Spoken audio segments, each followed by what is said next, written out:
The Generals of the Yang Family, Chapter 43.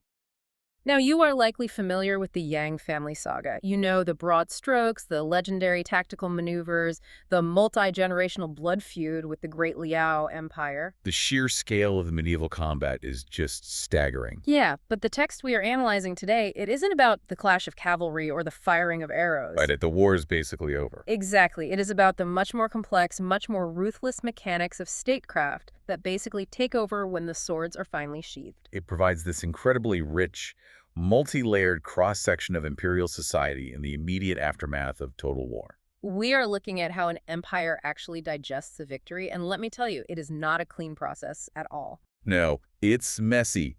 We are going to analyze the high-stakes public relations of honoring dead enemies. And the brutal logistical realities of occupying foreign territory, plus the psychological trauma of soldiers returning to families who have, aged decades without them. And we can't forget the performative, highly calibrated violence required to purge internal traitors. Oh man, we are definitely getting to that. Okay, let's unpack this, because Chapter 43 drops us directly into the immediate aftermath of the Song Dynasty's definitive victory over the Great Liao. Right into the deep end. Yeah. The capital is still trying to process the fact that the existential threat of the North has just been broken. Which is huge for them. Huge. So the Eight Prince, who is this central royal figure and arguably the most pragmatic strategist in the Song court, he is hosting a massive, lavish banquet right inside the palace. The generals have just returned from the front. The exhaustion is palpable, but so is the elation. The wine is flowing. I mean, it is the ultimate victory lap. But then the momentum of the celebration is completely derailed. Yeah, things take a very sudden turn. General Yan Lang steps forward, interrupts the banquet, and formally petitions the Eight Prince. And you really have to put yourself in the room for this. This is the commanding officer of the victorious army. The hero of the hour. Exactly. The expectation, the historical precedent in this moment, is that he is going to ask for a massive land grant, or maybe a percentage of the plunder, or a higher noble title. Right. You assume he's cashing in his chips, like he earned it. But he doesn't do that at all. No. Instead, Yan Lang asks for permission to provide a full, magnificent royal burial for the recently deceased Empress Xiao of the Great Liao. The leader of the enemy forces. Yes, the woman whose armies have literally been trying to wipe the Song dynasty off the map. He wants to give her the highest honors of the state. It completely upends the traditional narrative of the conqueror and the conquered. It really does. And his justification is fascinating. Yan Lang explains that he lived in the Northern Territories for 18 years. Which is just a massive chunk of his life. We'll get into the emotional fallout of that later, but the fact is, during his time in the North, he was technically an enemy combatant living among them. An incredibly dangerous position to be in. Yeah. Yet he tells the Eight Prince that Empress Xiao treated him with profound respect. The text actually uses the phrase magnificent treatment. What's fascinating here is the absolute synthesis of personal honor and macro-level public relations. How do you mean?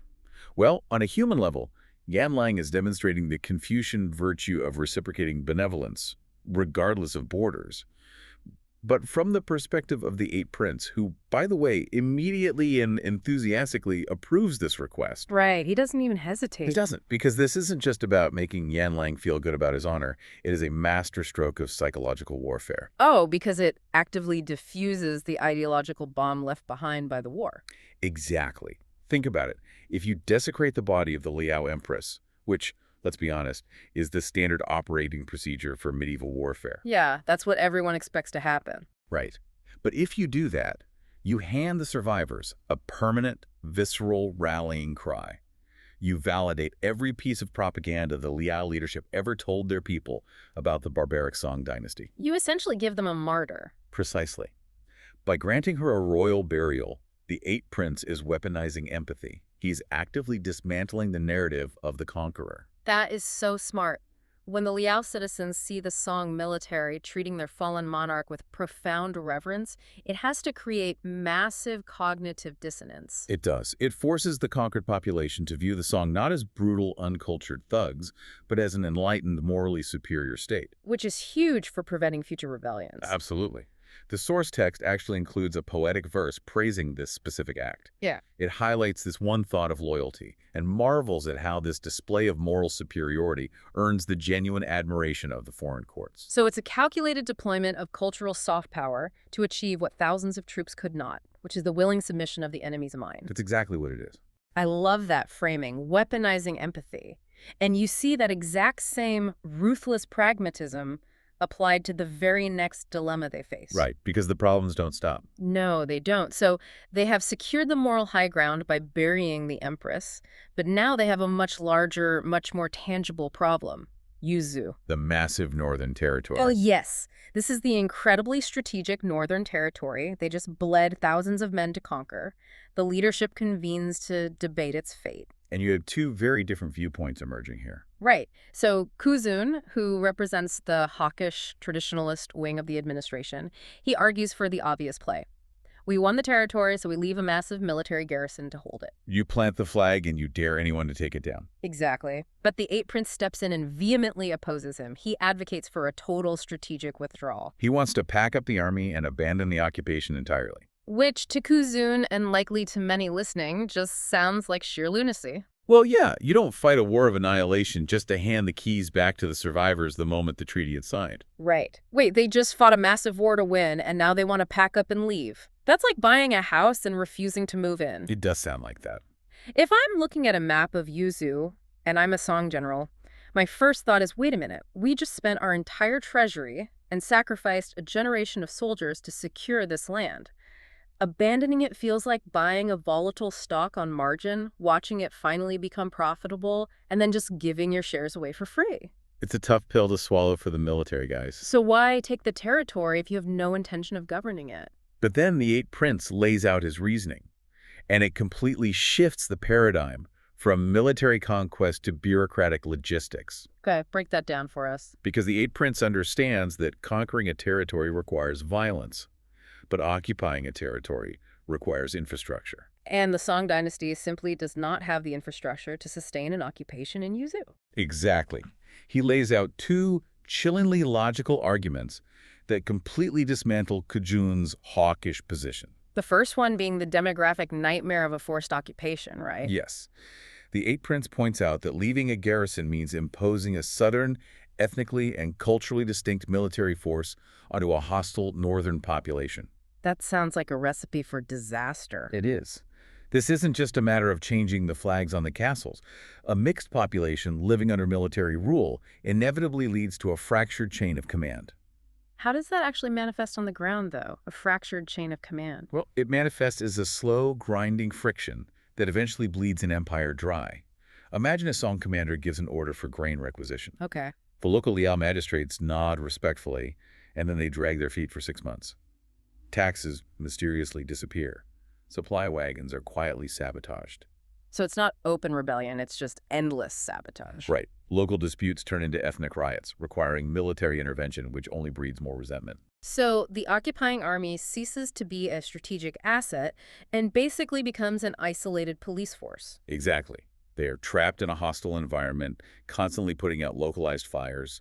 The morale of the troops plummets, corruption skyrockets, and the local population learns exactly how to manipulate the bureaucracy of the occupiers. Wow. So you essentially create an incubator for a permanent low-level insurgency.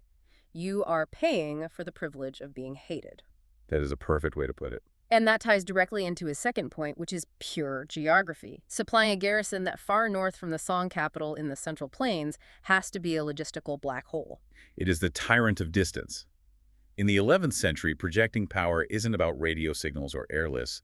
It's about carts of grain pulled by oxen over unpaved mountainous roads. Which takes forever. The Eight Prince points out the brutal math of ancient logistics. To deliver 1 cart of grain to a garrison in Yuzu, the Song administration might have to dispatch 5 or 6 carts from the south. Wait, really? 5 or 6 just to get one there? Yes, simply because the oxen and the transport guards consume the rest of the grain on the journey there and back. Oh, wow. The cost of the occupation wildly exceeds the value of the territory. Exponentially. And beyond the economic drain, there is the intelligence lag. Right. Communication was so slow. The Eight Prince argues that if a massive rebellion sparks in Yuzu, which based on his first point, is almost guaranteed. Right. The capital in Bianjing wouldn't even know about it for weeks. So by the time the couriers ride south, the emperor convenes his council, mobilizes a relief force, and marches them back north. The garrison in Yuzhou would have already been slaughtered. They would be sending reinforcements to a graveyard. He is evaluating the territory not as a trophy, but as a liability. That is such a mature, unsentimental way of looking at imperial borders. He realizes that an overextended border is actually weaker than a consolidated one. And Kuzun, to his credit, listens to this logistical breakdown and immediately concedes. He recognizes that the Eight Prince is right. It's a huge moment of clarity for the court. So the Grand Army packs up and begins the long march south, back to the capital of Bianjing, which initiates the next phase of our text. Yes, because while the Eight Prince is drawing borders on a map and debating supply lines in the throne room, the actual soldiers have to go home. The geopolitical reality crashes headlong into the emotional reality. The transition from the macro to the micro. Exactly. The emperor throws a massive citywide hero's welcome for the returning troops. The source text gives us these vivid details of dust rising from the horses, the streets lined with commoners offering food and wine. You can really feel the sheer relief of a city that knows the war is finally over.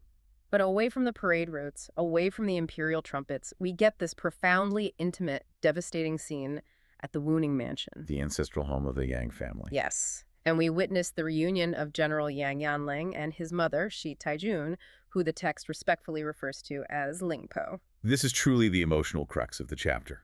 To understand the weight of this scene, you have to remember the context of Yanlang's service. He wasn't just gone for a few months. Right. He didn't just go on a long campaign.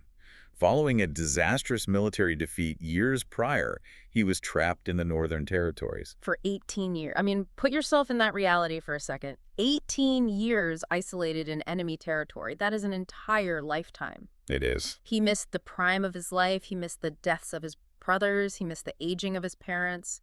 When Yanlang finally walks through the doors of the Wuning Mansion and kneels before his mother, the geopolitical victory of the Song dynasty means absolutely nothing. It just fades away. Yeah, the only thing that exists in that room is the staggering, irreplaceable cost of time. And the text handles this realization with incredible poignancy. Hmm? Yanlang looks at Lingpo, and the first thing he registers is the physical toll the years have taken on her. He says her hair is completely white. He realizes that her twilight years are closing in. It's heartbreaking. It's that universal, quiet tragedy of the surviving soldier. You didn't die on the battlefield, but the war still stole your life. It makes me think of those deeply unsettling historical accounts of prisoners of war returning after decades, or soldiers returning from MIA status. The adjustment period is immense. Right. You aren't just coming home. You're coming home to a ghost of the life you were supposed to have. The family you left behind has aged. They have grieved you. They have built mechanisms to survive without you. You are a disruptive artifact from their past, suddenly dropped into their present. Exactly. And Yanling brings an even more disruptive artifact with him. Yes, he does. Because during those 18 years in the North, he didn't just survive in a vacuum, he integrated. He survived by building a life within the Liao society, and he returns home bringing a foreign bride, Princess Qinggong of the Great Liao. Which feels like the setup for a massive, tragic domestic conflict. I mean, think about the environment of the Wuning Mansion. This is a family that has been entirely defined by its blood feud with the Liao. Right, Lingpo has lost sons to Liao arrows. She has spent decades waiting for the destruction of the Northern Empire. And now her long-lost son walks through the door and says, "Mother, I'm home, and I'd like you to meet my wife, the princess of the enemy." You fully expect her to reject them, or at the very least, for the text to explore a long, bitter period of resentment. Yeah, that would be the natural human reaction. But the text subverts that expectation entirely, and it does so by tapping into a deeply stoic, almost Taoist philosophical framework. Lingpo's reaction is just astonishing. She doesn't scream, she doesn't banish the princess, she doesn't even direct her anger at the Liao Empire in that moment. No, she doesn't. Instead, she attributes the entire tragedy of their 18-year separation to what she calls ruthless branching paths. Ruthless branching paths. That phrasing is so evocative. What is the philosophical underpinning there? It is the concept of karmic divergence, or the unforgiving nature of circumstance. By blaming ruthless branching paths, Lingpo is actively decoupling her grief from human agency. She isn't blaming anyone specifically. Exactly. She is recognizing that holding on to bitterness against her son for surviving or against the princess for her lineage is a secondary violence. It would only continue the war inside her own home. Wow. The war was a massive impersonal storm that scattered them along different paths. Now that the paths have converged again, the past is irrelevant. She explicitly states, "Since we are reunited today, it is enough to satisfy the hopes of mother and son." The pragmatism of survival applied to emotional trauma. She asks to meet Princess Chang'e. The princess comes forward, performs 8 formal bows to her new mother-in-law, and Lingpo is overjoyed. It's a beautiful moment of acceptance. She accepts her unequivocally, declaring her a perfect match for her son, and immediately orders a banquet to celebrate their arrival. If we step back and analyze the literary architecture of this chapter, this scene isn't just a heartwarming family reunion. No, it is a vital thematic mirror. The micro-level dynamic of the Wuning Mansion perfectly reflects the macro-level ambitions of the emperor. Well, the central conflict of the Song dynasty right now is integration. How do they integrate the defeated Liao into their worldview without being consumed by vengeance? Right. The 8th prince advocated burying the empress and abandoning Yuzhu to forge a sustainable peace on a national level. Lingpo is forced to enact that exact same peace treaty in her dining room. That is a profound way to look at it. By accepting the Liao princess's family, Lingpo embodies the ultimate reconciliation. True peace, the text argues, isn't something that can just be mandated by an imperial decree in the capital. It has to be internalized and lived by the families who suffered the highest casualties. If the matriarch of the Yang family can break bread with a Liao princess, the war is truly over. Exactly. The peace treaty has to be ratified by the grieving mothers, or it isn't real. But the text is also honest enough to acknowledge that not everyone has the capacity for that kind of reconciliation. Right, because trauma affects everyone differently. Right after this joyful, restorative banquet, the narrative gives us a very brief, very quiet departure. While everyone is celebrating Yan Ling's return to secular family life, we are told that Yang Wulang, the 5th brother, simply gathers his monks and quietly returns to the monastery at Mount Wutai. It is a critical inclusion. It prevents the narrative from becoming overly saccharine or triumphant. It acknowledges the permanent psychological mutilation of war. Some veterans, like Yan Lang, have the resilience to dive back into the warmth of the family unit and try to stitch their shattered lives back together. But others, like Wu Lang, have been so fundamentally altered by the trauma. Yeah, the violence or the spiritual cost of what they had to do, that they find the normal world intolerable. The noise of a victory banquet, the superficiality of court promotions, it all feels grotesque to someone who has internalized the horror of the battlefield. He can't go back to who he was, so he retreats from secular life entirely to seek a different kind of peace. It's a sobering reminder that surviving a war doesn't mean you escape it. It provides necessary texture. The empire moves on, but the individuals who built the victory remain fractured.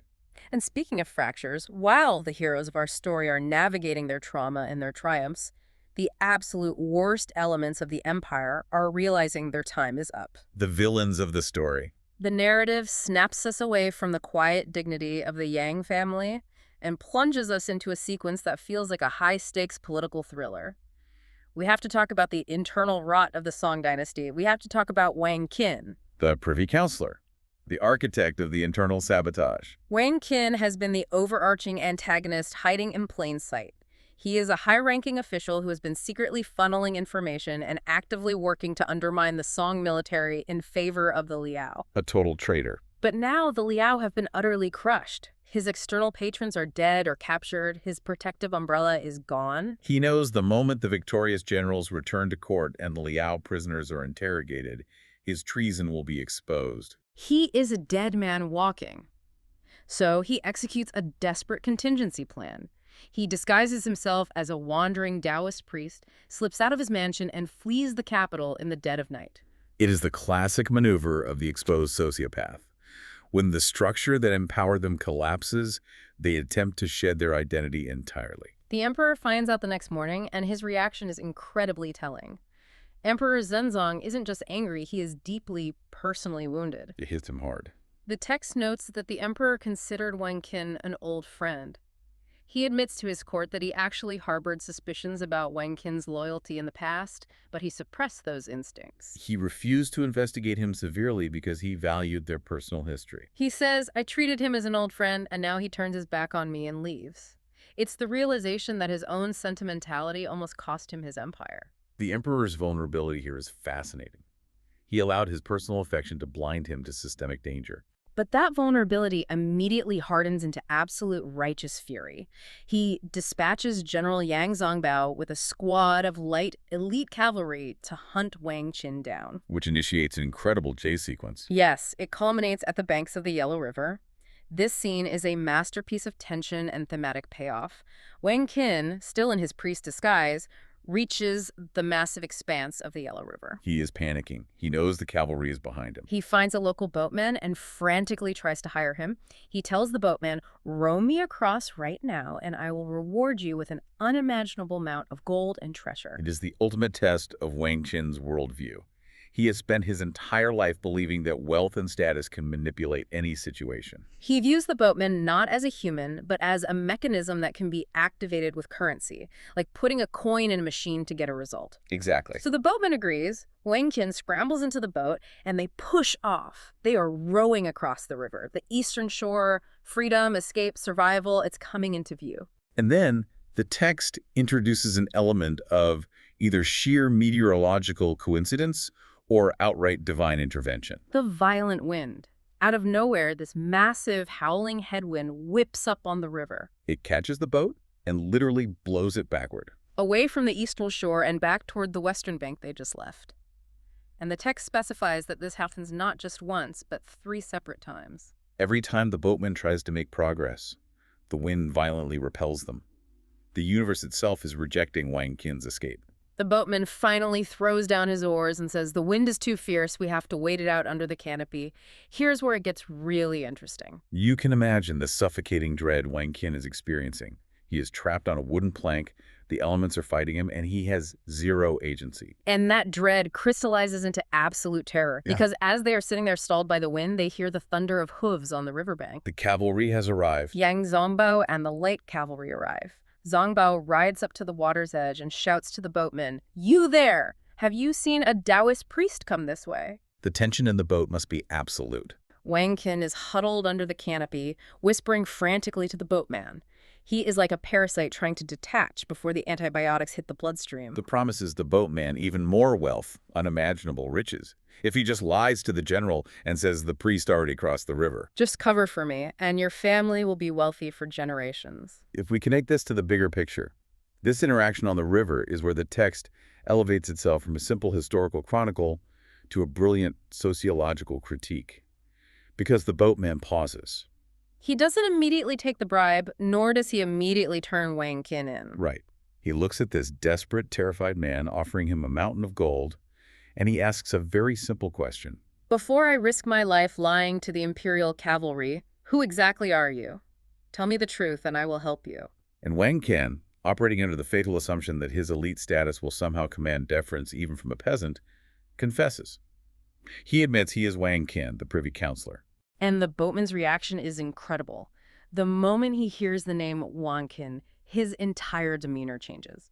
The deference vanishes. He doesn't care about the gold anymore. He looks at the second most powerful man in the empire and unleashes years of systemic rage. He essentially says, You are the architect of our misery. Because of your corruption at the top, your clerks and officials have harassed, extorted, and starved the common people year after year. We have been praying for a way to get revenge for how you've brutalized us, but we are powerless. And now the heavens have dropped you right into my boat. It is a devastating indictment of how corruption rots a state from the inside out. Wang Qin's treason wasn't just a matter of passing state secrets to the Liao, it was an administrative cancer. To fund his lifestyle and maintain his power, he created an ecosystem where mid-level bureaucrats had to extort the peasantry to pay kickbacks up the chain. The boatman doesn't just see a fleeing priest. He sees the embodiment of the system that kept his family in poverty. And Wang Qin's fatal flaw was his utter disconnect from the reality he created. He thought he could buy his way out of consequence because he never viewed the working class as anything other than commodities. He failed to understand that years of systemic abuse create a reservoir of societal resentment that no amount of emergency cash can neutralize. The boatman immediately grabs his oars, rows the boat straight to the cavalry, and hands Wang Qin over to General Zongbao. Wow. The poet in the source text summarizes the scene beautifully. Good and evil will ultimately have their reward. It's only a matter of coming early or coming late. Wang Qin is trapped by a perfect synthesis of karmic forces. The cosmic karma of the wind stalls his escape, but it is the grounded societal karma of the abused worker that actually seals his fate. So he is dragged back to the capital in chains, which brings us to one of the most jarring, intense sequences in the entire text. It is brutal. The traitor has been caught, the internal threat is neutralized. Now, the emperor has to decide how to handle this unprecedented betrayal, and the solution they enact is staggering in its brutality. We have spent a significant portion discussing the virtues of mercy, forgiveness, and strategic empathy. We saw the royal burial of the Liao Empress and the quiet acceptance of Princess Kangyi. Right. Now, the text violently swings the pendulum to the absolute opposite extreme, exposing the terrifying reality of imperial authority. Emperor Zhenzong summons Wang Qin to the throne room. He berates him for his treachery, and Wang Qin, knowing there is no legal or rhetorical escape, simply asks for a quick death. He knows he's going to be executed. He just wants it over with. But the emperor turns to the Eight Prince, the same man who advocated for burying the enemy empress with dignity, and asks, how should we punish him? And the Eight Prince's recommendation is a masterclass in performative psychological terror. He tells the emperor to organize a grand imperial banquet. Invite all the foreign envoys, all the diplomats from neighboring states, the tributary lords. And right in the middle of the feast, while everyone is eating and drinking, they will bring Wang Qin out and execute him via Lingxi, death by 1,000 cuts. They are going to slowly slice the flesh from his body in front of the entire diplomatic corps, and the emperor immediately agrees. It is a gruesome, horrifying spectacle. Yeah. But it is vital that we analyze the why behind it rather than just reacting to the gore. Because my initial reaction when I read this was pure confusion. I thought, isn't a horrific, agonizing execution during a dinner party a catastrophic diplomatic blunder? It does seem counterintuitive. Right. Talk about ruining the appetizers. You invite foreign dignitaries to celebrate peace, and then you turn the dining room into an abattoir. Doesn't this completely undo the public relations victory of burying the Liao Empress? Don't you just look like absolute monsters to the rest of the world? It seems contradictory, but it is actually a highly synchronized, dual-pronged approach to statecraft. The Eight Prince is orchestrating a masterclass in deterrence. How so? You have to look at the specific audiences for each act. Burying the Liao Empress was a message to the conquered people. We are merciful, do not rebel. Right, that was about integration. But the execution of Wang Qin at the banquet is a message to the observing world, and specifically to anyone within the Song Court who might harbor rebellious thoughts. It's statecraft as theater. The banquet table is a geopolitical billboard. Precisely. The Eight Prince explicitly states his motivation: to make future generations fearful. Lingxi wasn't just about physical pain. In the cultural context of the time, the systematic destruction of the body was believed to carry severe spiritual consequences for the afterlife. It is the ultimate erasure of a human being. By performing this agonizing, meticulous execution in front of foreign envoys, the Song dynasty is transmitting an unmistakable, chilling message. If this is the unimaginable horror we inflict on our own privy councillor, our highest-ranking minister, when he betrays us, imagine what we will do to an external enemy who dares to test our borders. You are showing them the carrot with the Empress, and you are showing them the blood-soaked stick with Wang Qin. And it works. The text notes that as the executioners carried out the sentence, the foreign guests at the banquet were, without exception, terrified. They lost their appetites. They understood exactly what the emperor was communicating. Absolute power demands absolute compliance. But beneath the spectacle of the execution, the text offers us a remarkably quiet philosophical exchange between the emperor and the Eight Prince that gets to the very core of political vulnerability. Yes. Before the execution begins, the emperor asks a question that exposes his own deep insecurity. He says, Wang Qin was deceiving me all along. Why didn't I realize it? It is the eternal question of the betrayed. How did I not see the monster sitting right next to me? And the Eight Prince delivers what I think is the most profound political truth in the entire text. He simply says, great treachery looks like loyalty. Great treachery looks like loyalty. It is a terrifying realization about the sociology of power. Let's really dig into the mechanics of that. Why is sociopathic mimicry so effective in high-level institutions? Because, true, existential threats to a system rarely present themselves as antagonists. A petty criminal acts suspiciously. A minor corrupt official might seem greedy or abrasive. But the individuals capable of bringing down an entire empire. They are masters of adaptation. They study the psychology of the leader. They learn exactly what the emperor wants to hear, and they provide it flawlessly. They flatter his insecurities, they champion his favorite policies, they anticipate his needs before he even voices them. They construct an impenetrable facade of absolute devotion. They build an echo chamber disguised as a friendship. The emperor couldn't see Wang Qin's treason because Wang Qin was giving an Oscar-winning performance as the perfect servant. He never disagreed, he never pushed back. And that is the danger of absolute authority. It inevitably breeds sycophancy. And sycophancy is the perfect camouflage for treason. The Eight Prince is essentially warning the emperor that the people who agree with him the most enthusiastically are often the ones who are quietly hollowing out the foundation of his throne. It forces the listener and the emperor to fundamentally reevaluate the nature of trust. How do you distinguish between genuine, hard-earned devotion and a perfectly executed predatory performance? It implies that a healthy state actually requires friction, debate, and loyal opposition to survive. And the text immediately provides a foil to Wang Qin's false loyalty. As it does. Because right after the traitor's corpse is thrown into the wilderness as a final mark of disgrace, the empire is hit with another death, but one of a completely different nature. The passing of General Hu Yanzan. Right. General Hu Yanzan, one of the stalwarts of the Song military, dies suddenly in his sleep from night wind disease, which was likely a severe stroke. The contrast is deliberate and striking.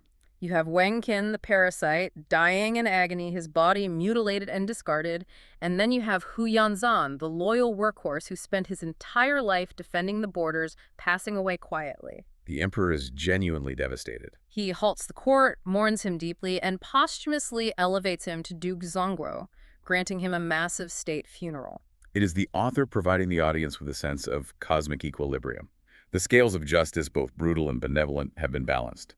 The internal rot has been excised, and the genuinely loyal have been immortalized, which clears the board for the final, monumental geopolitical decision of the narrative. The internal house is in order. It is now February of the first year of Tianxi, but the emperor still holds one massive, unresolved piece of leverage from the war. The prisoners. When the Song army shattered the Great Liao, they didn't just conquer land, they decapitated the government. The emperor is currently holding the Liao Empress's two princes, along with all of their top officials, as prisoners of war in the capital. He turns to his council and essentially asks, what is our endgame with the Liao royal family? And this is where the geopolitical philosophy of the text reaches its zenith. The instinct of almost any ancient monarch in this position would be to execute the princes to permanently end the bloodline, or at the very least, keep them locked in a gilded cage in Bianjing as permanent hostages. To ensure the Liao never muster an army again. Right, you have the enemy's future in chains. You don't just let them walk away. But the Eight Prince, who is essentially the architect of the New World Order at this point, steps forward and suggests the exact opposite. He advises the emperor to issue a full pardon. He says, release the princes. Allow them to return to the northern territories, let them govern their own people, and establish a system where they simply send an annual tribute to the Song court. He frames this as restoring a defeated nation and continuing their line. And here we see the brilliant culmination of the debate they had back in Yuzhou. The Eight Princes closing the loop on his grand strategy. Right. Remember how he argued that leaving a garrison in Yuzhou would be a logistical nightmare and a catalyst for endless rebellion? The fractured chain of command. The impossible supply lines. Exactly. Releasing the princes and instituting a tributary system is his solution to the Yuzhou problem. He is establishing a localized hegemony. By making the Liao a tributary vassal state, the Song dynasty extracts all the material benefits of victory, they secure their borders, they establish undisputed political supremacy, and they receive an annual influx of wealth and resources via the tribute. But crucially, they outsource the agonizing cost of governance. They don't have to freeze in northern garrisons. They don't have to police angry locals or collect taxes in hostile territory. They let the Liao princes do the hard work of ruling, while the Song capital reaps the dividends. It is leveraging tributary vassalage to offset imperial overextension. He realizes that keeping the Liao princes as hostages creates a power vacuum in the north that other, potentially worse warlords might fill. By sending the princes back, he is installing a neutralized, compliant government that owes its very existence to Song mercy. And he frames the strategy not as a pragmatic compromise, but as the absolute pinnacle of moral authority. He tells the emperor that this approach aligns with the governance of Tang and Yu. That's a deep historical reference. Break that reference down for us. What is the governance of Tang and Yu? It is an invocation of the legendary, idealized sage kings of ancient China, Emperor Yao, who is Tang, and Emperor Shun, who is Yu. In Chinese political philosophy, these figures represent the golden age of rule, where leaders govern not through coercion, violence, or standing armies, but through the overwhelming gravity of their moral virtue. By referencing them, the Eight Prince is telling Emperor Zhenzong brute force is the tool of a warlord. True, enduring imperial power is demonstrating such overwhelming superiority and magnanimity that your enemies willingly submit to your virtue. You conquer their territory with the sword, but you conquer their future with mercy. And Zhenzong is completely captivated by this vision. He tells the Eight Prince, "If it weren't for your advice, I wouldn't have reached this level of understanding." He immediately issues the pardon. He goes one step further. He doesn't just open the jail cells and tell them to go home. Right, he presents the Liao princes with gold-woven python robes before sending them off. That is a brilliant psychological anchor. It really is. The robes aren't just a gift, they're a uniform of submission. Exactly. When those princes return to their people, every time they wear that gold, they are visually acknowledging that their authority, their wealth, and their survival are entirely dependent on the grace of the Song Emperor. The Liao officials are so overwhelmed by this reversal of fate that they bow deeply, offering profound thanks before beginning their journey north. The war is officially, structurally, and psychologically over. The architecture of peace is complete, which means there is only one piece of business left for the empire to conduct. It is time to recognize the architects of the victory, the spoils of war. With the borders secure, the tributary system functioning, and the internal threats purged, Emperor Zhenzong calls the Yang family and the top military brass to the imperial court. It is time to formalize the new hierarchy. The emperor issues a massive, sweeping edict of promotions, and reading this section of the text is like reading a roll call of mythological heroes. It serves as the narrative denouement, methodically settling the fates of the characters we've followed through the bloodshed. I'll just highlight the major shifts in power. Yang Sixling, who has arguably been the central pillar of the military effort, is named Military Commissioner of Daizhou and Supreme Commander of North and South. He essentially becomes the supreme operational head of the empire's armed forces. Yang Zongbao, the man who hunted down Wang Qin, is named Metropolitan Inspector of the capital, securing the emperor's immediate physical safety. Legendary warriors like Yu Sheng, Meng Liang, and Zhao Zan are all given major regional commands as commissioners and commanders. What is particularly notable here is the protocol of humility. When Sixlang is presented with these staggering titles, he doesn't celebrate. He immediately bows and attempts to refuse them. He tells the emperor, "Breaking the enemy array and pacifying the north was entirely due to your majesty's good fortune above and the united hearts of the army below. How dare I accept such rewards for my meager efforts?" It's the required political choreography, right? Yeah. Deflecting the glory up to the sovereign and down to the foot soldiers. It proves he isn't a threat to the throne because he understands his place in the hierarchy. The emperor, of course, refuses his refusal and forces him to accept the titles. Naturally. But while the promotions of the male generals are satisfying, they are also somewhat expected. Where this chapter truly distinguishes itself, where it makes a profound narrative argument, is what happens next. This raises an important question about the author's intent, because the emperor's decree does not stop with the men. It doesn't. The text transitions into an incredibly detailed, specific catalog of imperial commissions and titles granted exclusively to the women of the Yang family. The Yang family saga is unique in classical literature for its heavy emphasis on female generals, and this chapter explicitly institutionalizes their legacy. The emperor formally names the 8th and 9th sisters as the Golden Flower and Silver Flower Supreme Generals. He officially recognizes the widows of the fallen Yang brothers, women who held the family together through decades of unimaginable grief. Lady Zhu is granted the title of Lady Zongjing. Lady Du is named Lady Jili. And then, the legendary Mu Ying, an absolute titan of the battlefield, alongside 14 other female commanders, are all officially commissioned as vice generals of the realm. Why dedicate so much text at the very end of the epic to listing these specific titles? It isn't just administrative housekeeping. It is a fundamental statement about the nature of survival. It is an argument against the myth of the solitary hero. Exactly. In so many historical epics, the narrative funnels all the glory, all the agency, up to a single chosen figure, the man who struck the final blow or devised the final stratagem. But by ending this massive saga with a comprehensive, exhaustive list of promotions that spans brothers, sons, sisters, widows, and daughters-in-law, the text is forcefully arguing that existential victories are never won by an individual. They are won by a collective. It required the men who charged the front lines, it required the women who took up arms when those men fell, it required the strategists in the capital, the stoic mothers in the dining rooms, and even the angry boatmen on the rivers. The empire was saved by a multi-generational, multi-gendered collective effort. And in its final moments, the empire is mature enough to formally recognize every single piece of that collective. It is a profoundly satisfying, holistic way to conclude a narrative about war. It acknowledges the piece as a massive, complex machine, and every gear matters.